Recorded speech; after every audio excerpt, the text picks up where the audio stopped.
Welcome to Radio Omnicore, the podcast where we explore the science of people, performance, and the workplace. I'm your host, Colleen McClintock, and as always, I'm joined by my co-host, Dr. Hilton Rudnick. Today, we're diving into the fascinating intersection of culture and behavioral science. Culture can be a company's biggest competitive advantage, but only if it's intentional, adaptive, and backed by evidence. To explore what it means to shape culture by design rather than by default, today we are joined by Andee Uren, the Group Head of Workplace Planning, Optimization and Engagement at Nedbank. Andee brings deep insight into how organizations can use behavioral economics, experimentation, and data-driven decision-making to shift culture in meaningful and measurable ways. We talk about what works, what doesn't, and why culture change is more than a value statement. It's a continuous, human-centered process. If you're in HR, leadership, or just passionate about building better workplaces, this one's for you. And now, here's our conversation with Andee.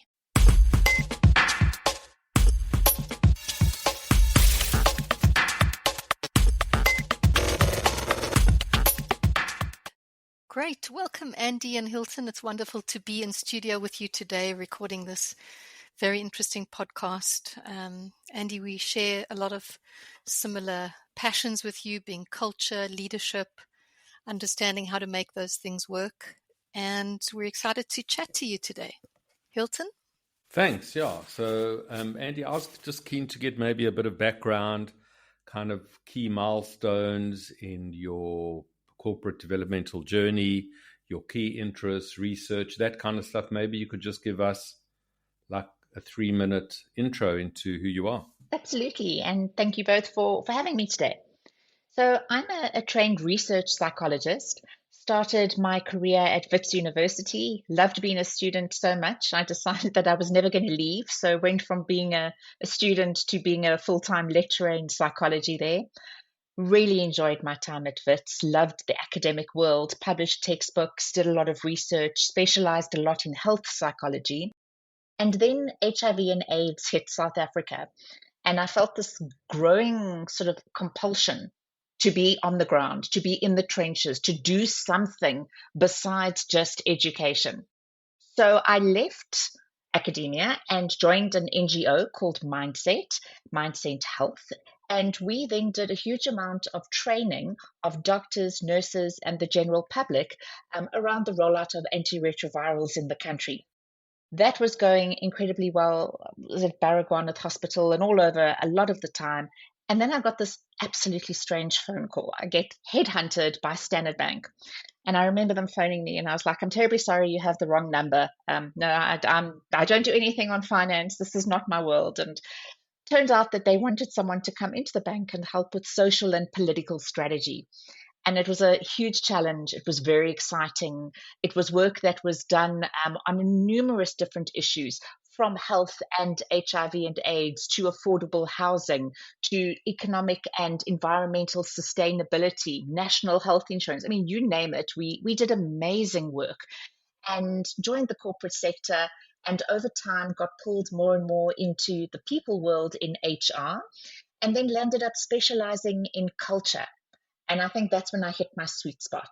I absolutely loved that work, thrived on it, and really became all about how to make people passionate and proud about the work they did, about the place that they worked in. So I was very involved in that. Joined Nedbank about 8 years ago. And today I lead culture, leadership, employee insights, diversity, equity, and inclusion for Nedbank. And I also lead our workforce optimization portfolio, which looks at job design, operating model, org design, and job architecture. And it sounds like a huge, wide range of interests, but they actually all stack up very nicely, because it's how do you organize yourself to get the work done? How do you then create an engaged and energized workforce? How do we understand what their needs are in real time? And how do we adapt and evolve our practices and everything we do to make sure that the outcome is a culture where people just love going to work. And I think that's pretty much me in a nutshell. Great, thank you. Andee, one of the things that really caught my eye was a case study that you presented, the Nedbank way, using behavioral economics to shift and shape organizational culture. And I just thought that was so fascinating. Maybe you can tell us a little bit about that case study and how you used behavioral economics with culture. Absolutely. So when we look at shifting or changing culture, what we need to understand is culture is the outcome. The input and what it is that you actually need to change is behavior, human behavior. And we know that changing behavior is really difficult. I mean, if it was easier, let's be clear, we'd all be, rich and thin and fit and all the rest of it. So we know that when there are entrenched habits and behaviors, be it in your home life, be it around your diet, about spending, whatever it is, or in your work life, it is very difficult to shift those habits. So we have embarked on a journey to use behavioral economics and behavioral insights to better understand the behavior of our staff and then to nudge them to change that behavior very proactively to achieve the culture that we need. So we have looked at many different ways of using behavioral economics. And I think some of the big findings for us in terms of what we're finding is psychological safety is your bottom foundation, your core of what creates an environment where people can be authentic, bring themselves to work, be open, perform well, innovate, and so on. So how do you then create psychological safety?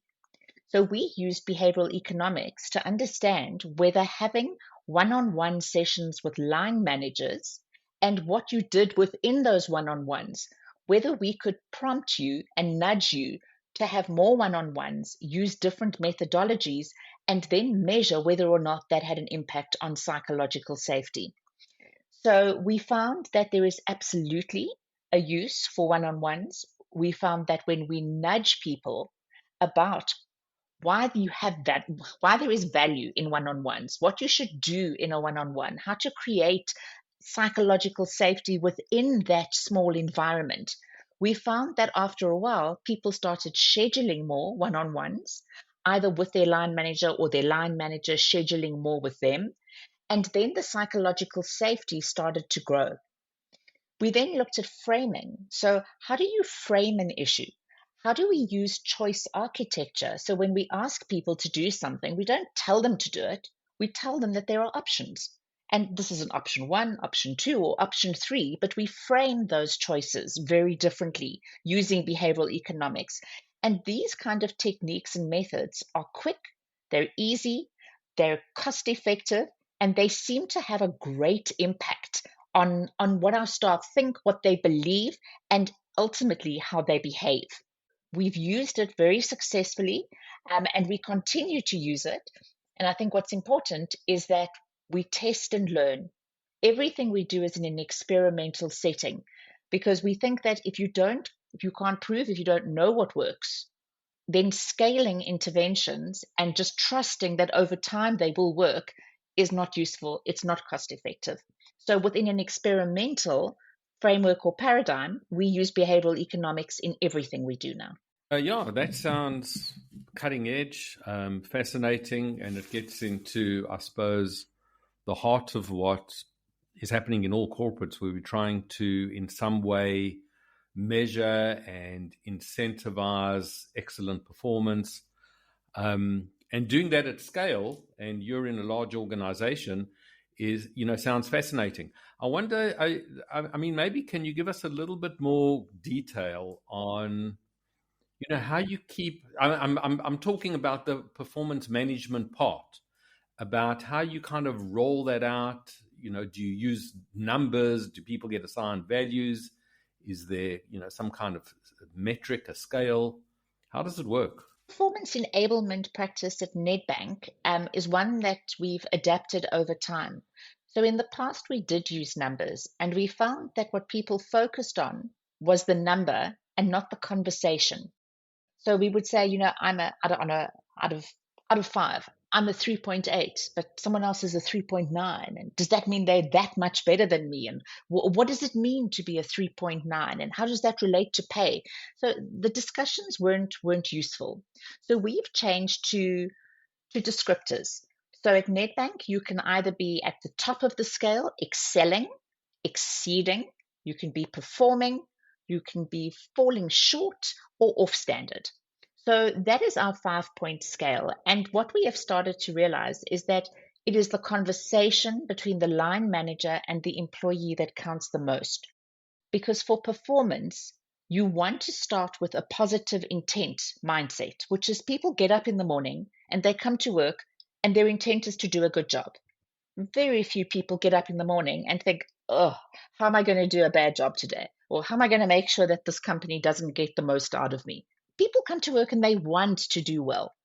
So if you work on a positive premise, understand that a performance management discussion or appraisal is around development. It's around helping people identify their strengths, talking to them about what they've done well, understanding where they could do better, and then finding ways to support them to do better. So that developmental paradigm is really what your performance enablement is about. And if you go in and you understand that it is a direction of travel, it's around a trend, it's around, yes, you are performing, and that is great. How do you do more? Or how do you do what you do better? That's the intent of the conversation, as opposed to a rating, a number, a descriptor that's going to make you feel you are one of those or in that box. So we've gone the descriptor route. We talk about continuing performance discussions. So although we have a cycle of 2 performance reviews every year, an interim review and an end of year review, we talk about having regular check-ins, continuous feedback. You should never get to the end of the year and find out in that review that you are off standard or not performing. That message should have been communicated to you well on your journey through the year. And by the end of the year, that rating should be absolutely no surprise to you. So it's the process of giving continuous feedback from a developmental perspective, not to manage performance, but to enable performance, that we think is the trick here. Sounds like, full on, in a way, meritocracy. You're trying to incentivize people behaviorally to do their best. I'm just a little. I'm fixated on the scale that you're using. So you're saying it's not a number; it's a descriptor. But I mean, do you at some point have to translate that descriptor into a formula that is, goes into, I don't know, part of like a bonus or increase or something? Like how do you avoid that? So we do not do that. We do not have the conversion of the rating into a number, even on the back end, and we do not have forced ranking. So we don't have like a normal distribution and then look at all of our ratings and say so many percent must fall in the top quartile or the bottom quartile. We really do stay away from that.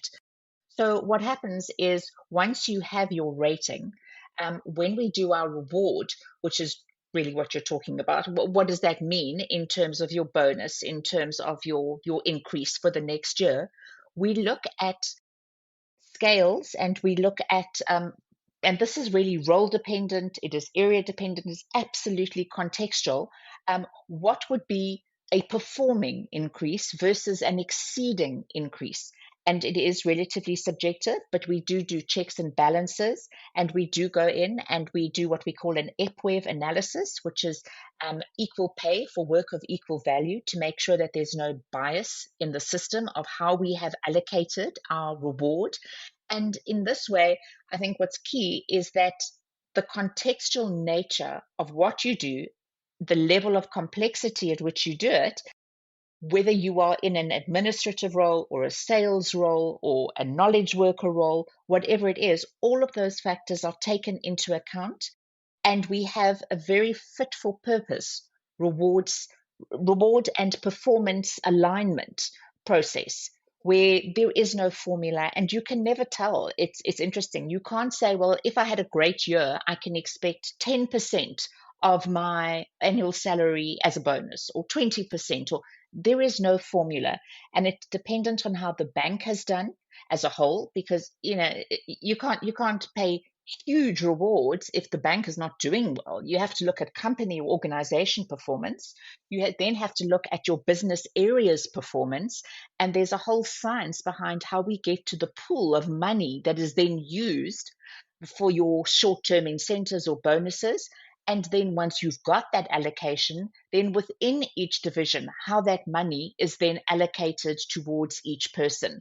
So it is a scientific process. It is one that it's time consuming, it's contextual. Um, as I said, lots of checks and challenges, no formula, no calculation in the back end that gives you a complete line of sight of, if I do this, then I get that. Andy, I think the question I have does sort of dovetail with the way you've answered this question on performance enablement and bonuses, which is just fascinating. It's very intentional, it sounds. And my question is that Nedbank is often cited as having one of the strongest corporate cultures in South Africa. And so how has it come to be that? What do you think is the most powerful differentiator that's made it such? I think it's really about genuine, authentic care for people.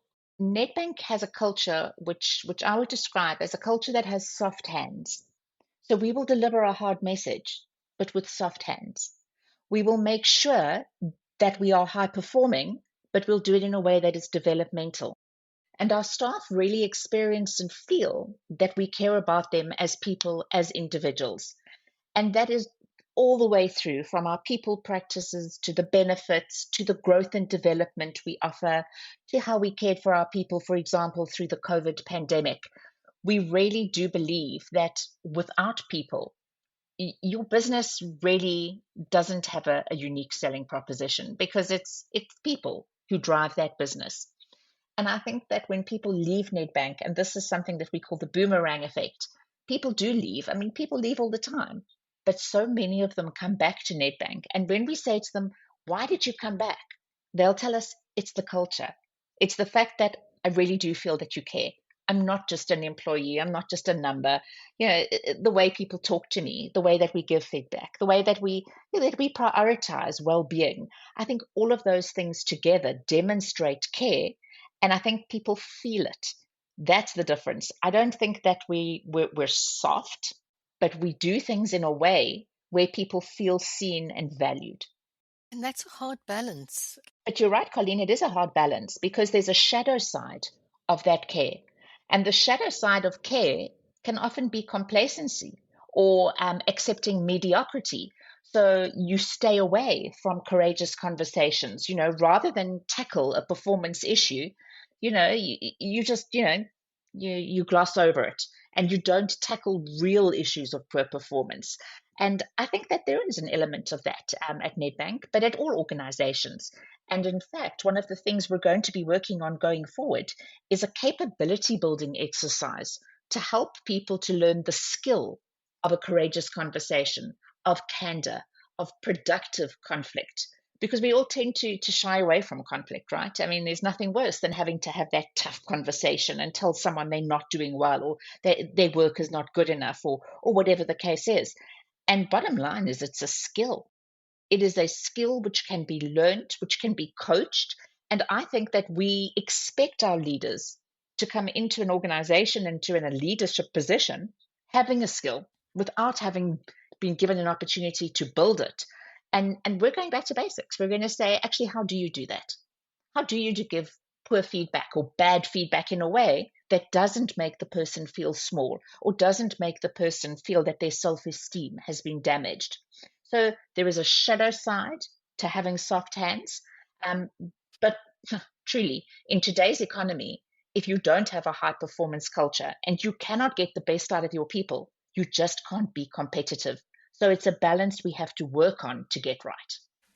I guess, when you were talking about managers, meeting with their staff and having the performance conversations, all of those are courageous conversations. And there has to be a lot of variance in the way the different managers conduct those. So some, I imagine, would be very effective and brave and courageous and can have difficult conversations. But there would be others who just avoidant around that. So there would be noise anyway in those conversations that are happening, right? You're going to have some that are going to be exemplary and some that are just going to, I guess, miss the point in some kind of way. Is that why you're, going back to basics and training managers how to have these conversations? Is that what you found? Correct. Absolutely right. And I guess when you look at why people don't want to have a courageous conversation, you have to be careful that you don't think of it in terms of there's only one reason. So yes, it's a capability issue. In many cases, people don't know how to do it. Sometimes it's a motivation issue. Sometimes I just couldn't be bothered. It's hard. It's like, it's tough. I'm like, oh, not today, thanks, and you don't do it because of motivation issues. Sometimes it's opportunity. Maybe your diary as a manager is so full, and I can talk from experience how I've been in back-to-back meetings days on end, that you don't have an opportunity in terms of time to actually tell someone in the moment what's going wrong or what could be done better. So you have to be aware that there's many reasons that there are not necessarily courageous conversations going on, and we need to find a way to tackle all of those. And yes, that is why we're taking a look at capability building around having courageous conversations, but also being very mindful about what are the other issues that could prevent us from not only having the conversations, but entering into what we call productive conflict. Because you can have conflict that is bad, that diminishes people, that actually you walk out of there worse than when you came in. But you can also have the opposite. You can have conflict where when you walk out, you're both in a better place than when you walked in. How do you do that? How do you get to that kind of a situation where you go, geez, that was hard. That was a tough conversation, but I actually feel a lot better now. Like now I know, now there's clarity. Now I know what I have to do, and we're all on the same page. That's what we want to get right. Yeah, I think it's tricky at all levels in organizations. I mean, we often see, at the most senior levels at an organization that honest conversations between people are just rare.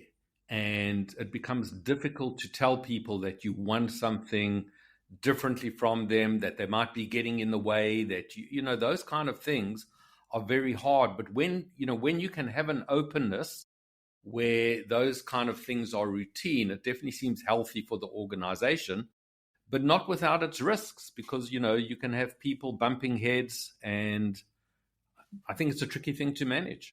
I agree with you. I don't think it's easy at all, but I think we have to give it a shot, right?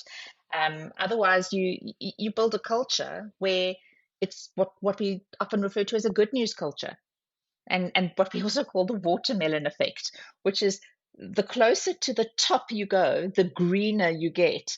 But the closer to the bottom and the middle of where everything really happens, the redder it gets. And that's like your rag status, and we filter things. So by the time it gets to a group exco level, everything's good news story. This is working well. That's working well. And you have to look for the conflict. You have to look for the bad. You have to unearth what's going wrong. Whereas, quite frankly, if you unearthed it at source, you wouldn't have to do that work. You would be able to manage things in the moment as they happened. And I'll tell you one thing else, Hilton, that I always talk to my staff about and our people, is that it's very hard to have an honest conversation when you don't know the people that you work with. And I always say, how well do you know your staff? How often do you see them? And we talk about a span of control. Hey, but what about a span of care? Do you care about the people who work for you? Do you know if you're in a meeting with your direct reports, who has coffee, who has tea? Do you know whether to order still water or sparkling water? Who has children? Who's been on holiday recently? What are people's ambitions? Where have they been in the world? What's their career? What do they want to do one day? We used to talk about, what are you going to do when you grow up? Now we talk about, what are you going to do next? Because there can't just be one career path and one way to grow in this current modern world that changes so fast. But if you don't know your people and you don't take that time and you don't have that genuine care, when you have to have a tough conversation, it's that much harder. But when you take a genuine interest in someone and then you have to have a tough conversation, it's easier for them to see it coming from the right place. It's easier for them to say, my manager knows me as a person. They know who I am, what I like, what I'm going through. They know my career aspirations. They're telling me this for a good reason. It's in my best interests, and this is how I'm going to grow and develop. You can see it coming from a better place if you have that relationship. We're all human beings first. I want to jump on this, Andee, which is the idea of leadership, encouraging the conversations. And in the 2024 Gallup survey, they found that only 23% of staff members actually trusted their leaders and felt psychological safety with their leaders. So in your efforts, a lot of what you're speaking about is now building and developing mature leadership, which would encourage better EQ and the ability to, have better trust relationships.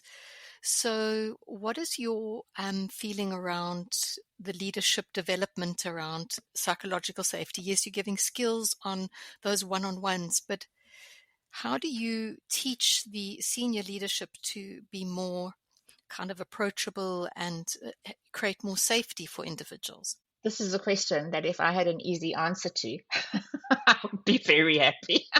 We spend so much time thinking about this and trying different things. But if I had to summarize, I think that from a developmental perspective, it has to start with self-awareness. Many people who have poor psychological safety in their areas aren't even aware of the impact that they create. They have no awareness of the fear that they create by the way they speak or the way they question. So there's a huge amount for me. It starts with knowing yourself, understanding your triggers, understanding how your presence and what you do impacts the people that you lead, having an appreciation for the trust that people place in you as a leader, and really understanding that you have the ability and the power to make or break someone. I mean, if you think about it, your work never ends. When you leave work and you come home to your family, if your leader has been in a particularly bad mood or has been unkind or has shouted or given you a hard time, you bring that home with you and you pass that on to your family, and it never ends, and it's in your mind. Geez, leaders have so much power. And I always say, it's such a quick exercise. If you close your eyes and you think about the worst leader you've ever had, how did you feel? How did you feel coming home or going into work every day? And then if you do the same thing about the best leader you've ever had, and you see the stark difference between those two in terms of how you feel, and then you understand that you have the ability to give other people an opportunity to feel great or to feel terrible, it's a massive amount of responsibility. What are you going to do with it? So you start with the person. Then, in terms of the skills, there's a huge amount that you can do. I mean, soft skills training is everywhere. You can do EQ, you can do communication, productive conflict, you name it. There are a million different courses. There's also a lot of work on feedback and 360 surveys and how we give leaders feedback on whether or not they're getting it right. I think the bottom line is, and this is new for us, by the way, what we're trying at the moment, and I say trying because I can't tell you yet if it's going to make a meaningful difference, is we're working on the whole concept of allyship, which means that you as an individual don't always have a voice, and you don't always feel empowered to stand up or to say something or do something when you are confronted with an abuse of power or a toxic leader or a situation where you are made to feel less than. And what we're trying to do is to get people to understand that there's many of us, and there's many an occasion where you have a voice where someone else doesn't. And how do you use that voice? And it doesn't have to be in the moment. So if you're in a meeting and you see a leader really being ugly to one of your colleagues, I'm not saying you have to stand up then and there and say, hey, no, Colleen, that's not okay. Don't talk to them like that. But after the meeting, a quick word with your leader to say, that meeting left me quite uncomfortable. I saw my colleagues were quite upset about what was going on there, and perhaps we need to look at a different way to give feedback. But if we're not allies for one another and we don't have collective voice and we don't have each other's backs, it's hard to stand up as a one-man show and always have the right answer and always, take on injustice. So we're trying a collective approach to psychological safety to say that we build it together because we benefit together. And I would be thrilled to come back to you in a year's time and tell you if it's had any impact. But I'm really hoping that people don't feel as alone in dealing with issues of psychological safety as they do, because we do make it about you as an individual, not us as a collective. So maybe this will help. Sounds powerful. Really Andee, I does. wanted to pick up on the efficacy of the training. I mean, I think there's been quite a lot written about, like, for example, soft skills training, how that, manifests in real behavior change, how transient it often is, or, sometimes just playing talk shops where people listen intently, but once they leave the session, they aren't able to put it into practice, or there's not enough opportunities for deliberate practice for people to really reinforce skills. I'm interested in your experience in making the soft skills training count. Yeah, I think it's a tough question. I think everyone goes on training and they come back all enthused. And I think the reason, and often what we're told, is why training is not effective is because you are taken out of the workplace to be trained. You do something that is like separate. You come back with a new set of skills, but you don't come back to an enabling environment where everyone has changed, where the new skills you have learned can be put into practice instantly, immediately, because you go back to the same barriers, right? And I think what that talks to is the need for us to do training in the flow of work itself, not always outside of the flow of work, which means that when we train, we have to reinforce constantly through line manager behavior, through HR, and the role of reflecting back to people on how they're doing, continuous feedback and coaching, on the job coaching. I can tell you that from the training that I've experienced, and yeah, it's an expensive option, but there is a big case to be made for coaching at scale, that you don't go on a 2-day intervention and all of a sudden things change. You need follow up. When there is coaching that follows training, and best case scenario, one-on-one coaching, but when not, group coaching, or even if you don't have a coach, to have those groups of people who have been trained together to come together again every so often, once a week or once a month, to share and to grow and to get that to critical mass, that helps. But that being able to speak to a coach and using a coaching paradigm to say, I learned this, I came back to work, I tried this, it's not working so well. Let's talk about it. What could we do differently? And I think the big part about that follow up is that it has to be intentional. It can't be ad hoc. It can't be as and when required. If you're going to do training successfully, you need to look at a follow up strategy that lasts over months so that the skills learned can be embedded. Otherwise, honestly, you kind of forget, right? I mean, even if it's like a full week training, or even if it's like, you go and you do like a big program that takes you, over a year, it's not easy to remember in practice what you need to do because life gets busy and there's work to be done, right? So the intentionality of follow up, of coaching, of reinforcement and embedding, for me, is the difference between spending money on 2 days and spending a bit more money on an extended training program. Well, it's the whole idea of conscious competence and then unconscious competence, and perhaps using AI now is an option. I don't know if you've explored the AI coaching functionality, which is incredible when you have your own coach.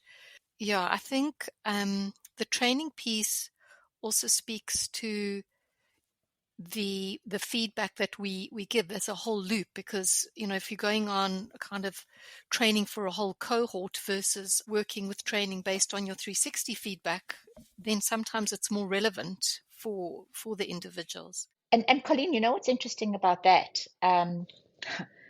We're looking at the moment at, and we don't do it right now, but should we take certain things that are really important and make them mandatory for everyone in the organization so that everyone shares the same language, has the same idea of what good looks like, has the same experience at different levels of work. Of course, we wouldn't send like the CEO on the exact same as, someone from a branch, whatever the case is. So your levels of work count. But should we make it mandatory? So courageous conversations. Should we say that every single member has to go on some kind of a training that is same and similar?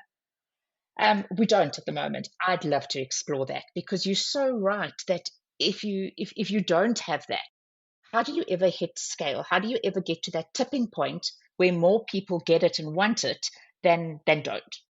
Andee, I wanted to check in with you around culture, right? I mean, this big, like, amorphous thing, lots hidden in that word.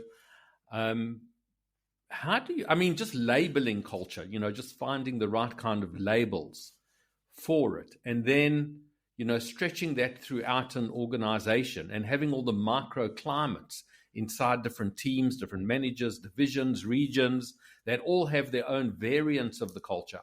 How do you, do you attempt to kind of keep a handle on all those nuances? Or, is there some form of measurement of it, or is it just, a feeling that you have around something? Oh no, it's very intentional. And we absolutely try and keep a handle on it, and we do measure it. So culture may be a feeling, it may be how you feel, it's how things work around here. But let's be clear, it's not just people. It's your strategy, it's your structure, your processes, practices, your systems.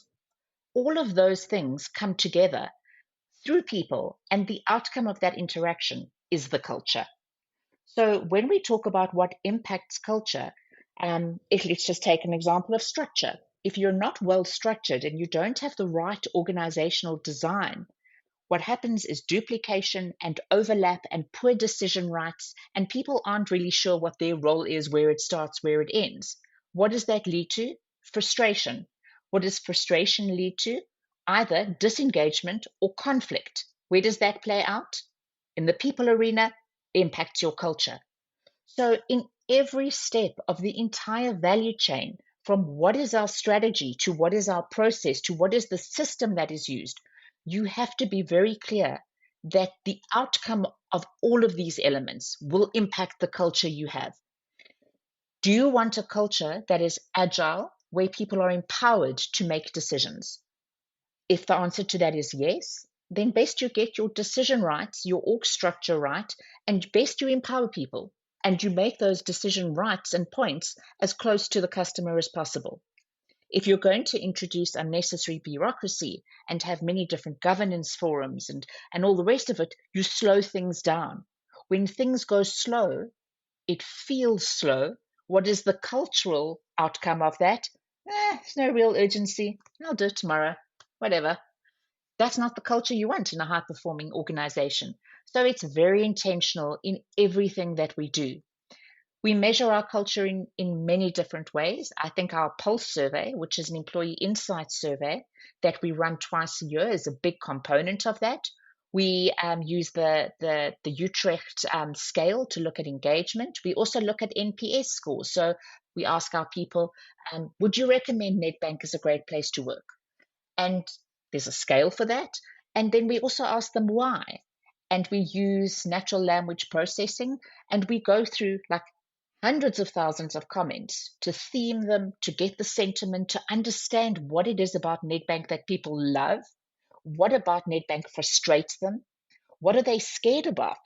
What are they anxious about? What excites them in terms of the future? And all of those measurements give us a post, or they give us an indication of what people are feeling, what they're thinking.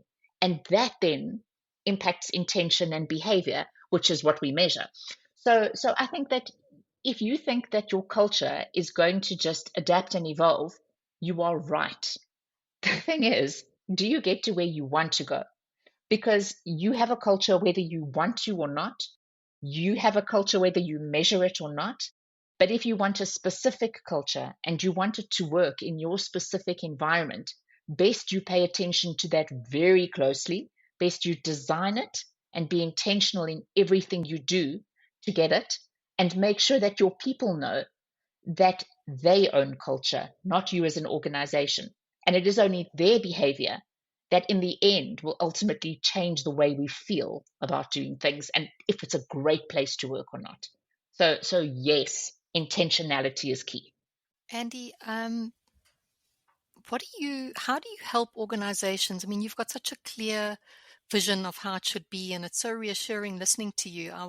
It's just encouraging to think that you can work in an environment with someone such as yourself leading culture. But what would you encourage small businesses perhaps, or organizations who want to make the shift from just being haphazard about culture? Because often you hear about cultures just spoken about as soft and fluffy and, and although we know it isn't, but what would be important steps for a change in heart for some organizations? It's quite practical.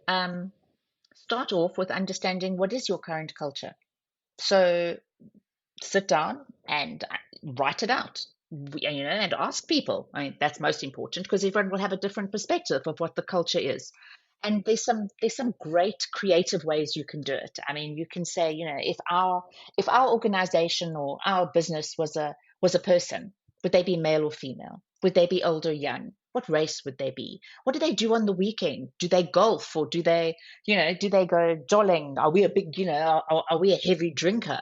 You can say to them, draw a bad day, draw a good day. There's so many creative ways you can actually get into understanding who are we? What is the current? So plot your as is, understand who you are today. Then have a good look at that and say, well, is that who we want to be? Is it working for us? Is it good? Plot your future one. What would we want to be? Who would we want to be? What do we want our people to feel? What do we want them to know? What do we want them to do? What you've got then in a very simple exercise is, where are we now? Where do we want to be in the future? And therefore, what are the shifts we need to make? How do we get from this to that? So do your shifts. What are the things you have to do, the shifts you have to make to get to where it is you want to be? And then you can solution for how to get there, but never in a vacuum.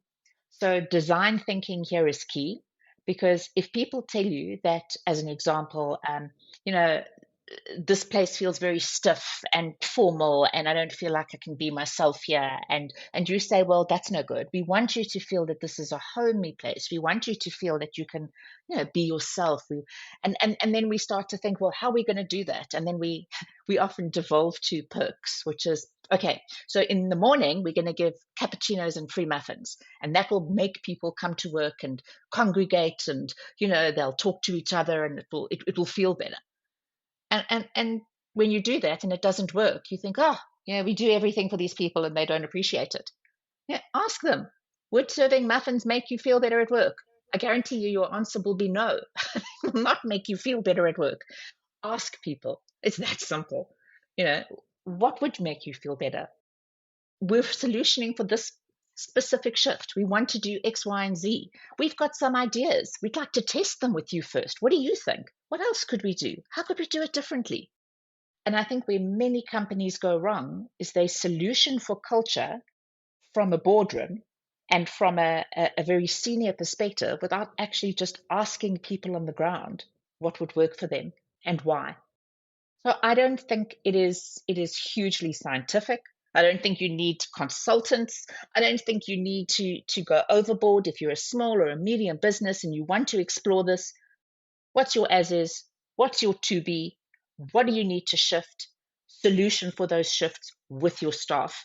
Make the changes, measure them, and make it a cycle where it's a virtuous circle where whatever you do, you test and learn, test and learn. Keep it fresh, keep it constant. And I think that, if you just asking, just caring, just taking the effort often sends a message which improves things in and of itself.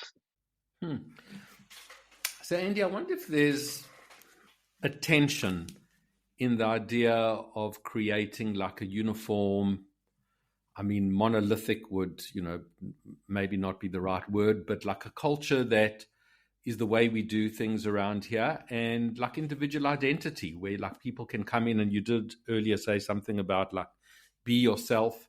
I mean, does that have to be held in balance somewhere, or is there like a constant need for the kind of social shaping of behaviors?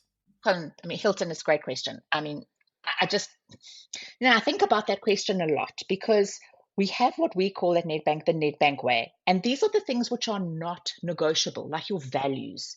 So there is a culture that is Nedbank, and everyone has to subscribe to that. Everyone has to follow those culture principles. And they are things, for example, one of our culture principles is do the right thing and do things right. Ethics, integrity, honesty, trust, accountability, non-negotiable. I don't care who you are, where you work. One of our principles is different is good, which is around diversity and inclusion, around equity. It doesn't matter where you come from, who you are. When you walk into Nedbank, at Nedbank, different is good. I don't care what you do at home. That's for you. But here, that's a non-negotiable. But then there are many things that you have to customize, and you have to allow for those differences and the subcultures to emerge. A corporate bank, an investment bank, has a very different feel than a retail bank. So going to like the trading room and speak to the dealers there, there's different behaviors, there's different ways of work than if you go into a branch. Going to risk versus going into HR or marketing, there have to be subcultures, and you have to create room for that and space for that. But the thing is, they have to be complementary. They can't compete with one another, but they also have to be enterprise first. So you can be an investment banker and you can be a marketing person, and that's perfect and that's great, and we encourage it. And there's many reasons why that's a good thing. But first and foremost, you are a Nedbanker. Then you are marketing. First and foremost, it's Nedbank first, because otherwise you create a culture where different behaviors are tolerated, where, for example, you have internal competition for resources, for the client even. So you have to have subcultures. There's no such thing as a unique culture, a monolithic culture. There can be a mono brand, but even within that, there'll be certain sub brands.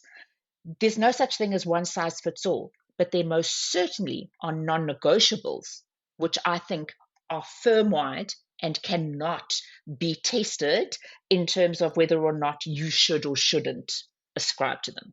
Andee, as we're starting to wrap up now, I can't believe it, but it's coming to the end of our time. What's next for you? What's on your to-do list in terms of next case studies, research, textbooks? What are you up to?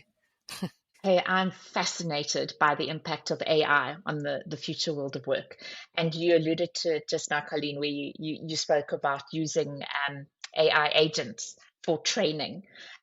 And we're looking at stuff like that and having these virtual coaches and the agentic notions of using your AI in work, and how you personalize and customize your employee experience. And I think the world of the future is one where we do a different kind of work, where the work we do is enriched through our use of AI, and where you can really apply yourself differently. And I think, everyone talks about the jobs of the future and what will be there and what won't be there.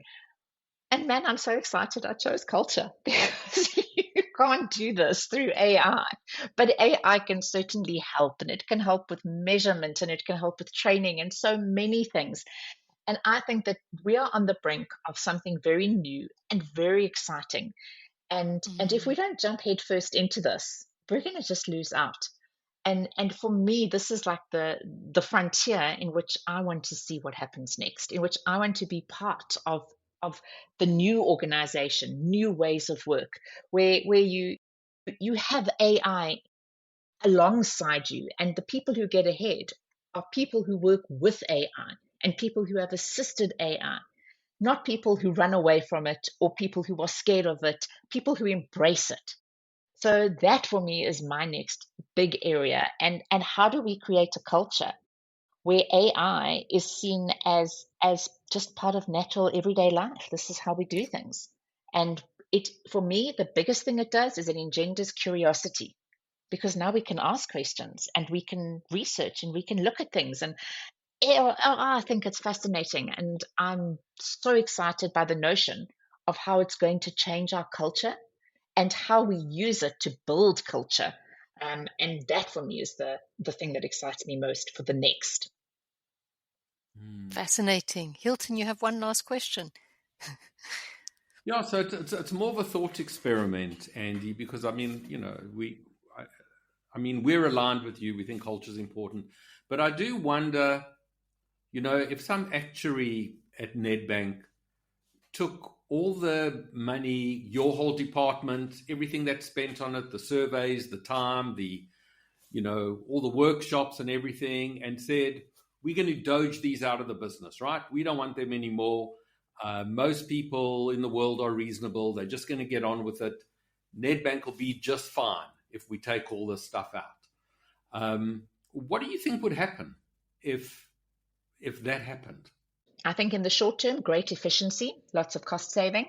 I think we wouldn't spend much time at all in terms of how we recruit, in terms of if people that we recruit are fit for purpose. We wouldn't spend time on how we retain people. We'd become very much an efficient numbers business. People in, people out, work gets done, and we carry on. And in the short term, people would go, see, we didn't need that rubbish.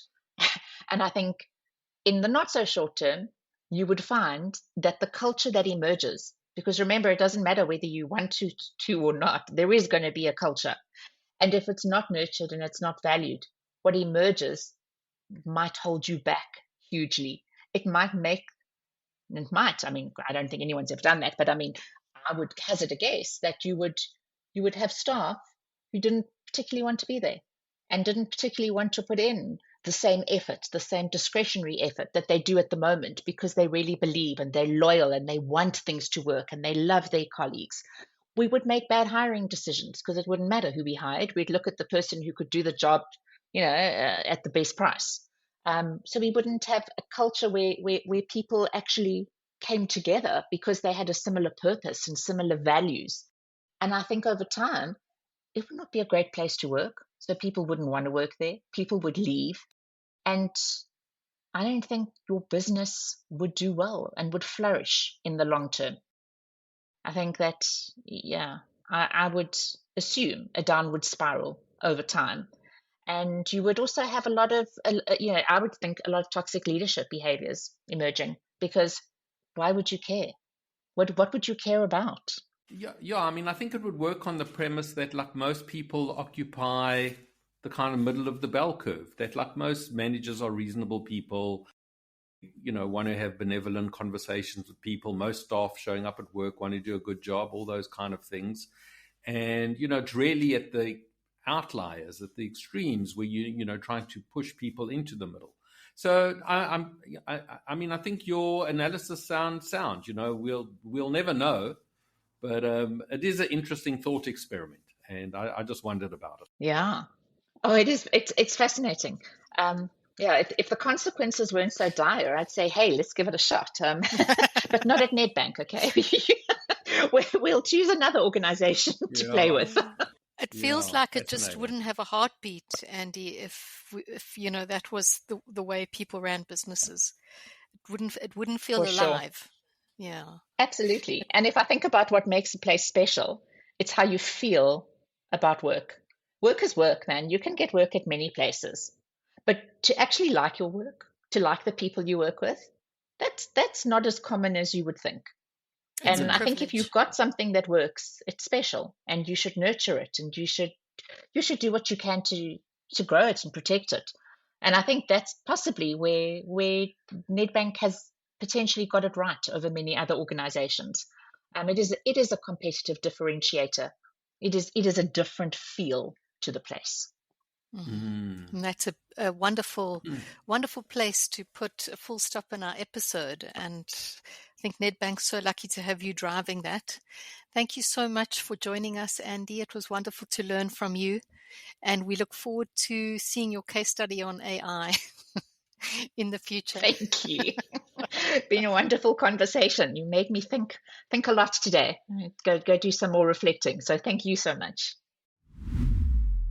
And that wraps up episode 56 of Radio Omnicore. A big thank you to Andee for sharing her journey and expertise on designing culture through behavioral science. We explored why culture change requires more than inspiration. It demands insight and intention. From the role of leadership and psychological safety to practical use of data in shaping behavior, Andee reminded us that culture isn't fluffy. It's foundational. As always, a shout out to our producer, Sia Dlamini. If this conversation sparked ideas or questions, we'd love to hear from you. Visit our website, omnicore.co.za, and also learn more about how we support culture transformation and leadership development. If you enjoyed the episode, don't forget to subscribe, share, and leave us a review. I'm Colleen McClintock, and this has been Radio Omnicore. Until next time, stay curious.